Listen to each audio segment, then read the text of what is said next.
সকলোকে নমস্কাৰ জনাই মই আৰু এটি অন্য ভিডিঅ' লৈ আপোনালোকৰ মাজত উপস্থিত হ'লোহি।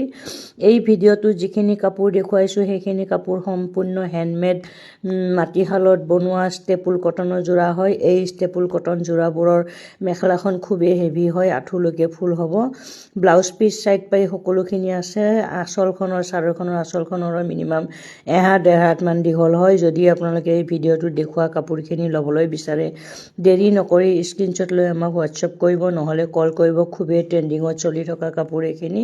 কালাৰ বিভিন্ন ধৰণৰ আছে, ডিজাইনো বিভিন্ন ধৰণৰ আছে। যদি আপোনালোকে ভিডিঅ'টোত চোৱা কাপোৰৰ কোনোবা যোৰাটো ভাল লাগিছে স্ক্ৰীনশ্বট লৈ আমাক হোৱাটছএপ কৰিব, নহ'লে কল কৰিব। মই আপোনালোকৰ ওচৰত সকলোখিনি ফটো আগবঢ়ালোঁ। ফটোখিনি চাই কেনেকুৱা লাগিছে জনাব। যদি চাই ভাল লাগিছে ল'বলৈ বিচাৰে দেৰি নকৰিব। ইমান সময় মোৰ ভিডিঅ'বোৰ চাই থকাৰ কাৰণে আপোনালোকক অশেষ ধন্যবাদ জনাইছোঁ। আজিলৈ ভিডিঅ'টো মাজৰ পৰা বিদায় লৈছোঁ। আৰু এটি সৰু ভিডিঅ'ত লগ পোৱাৰ আশাৰে সকলোৰে দিনটো শুভ হওক, মংগল হওক তাৰ কামনাৰে। Bye bye.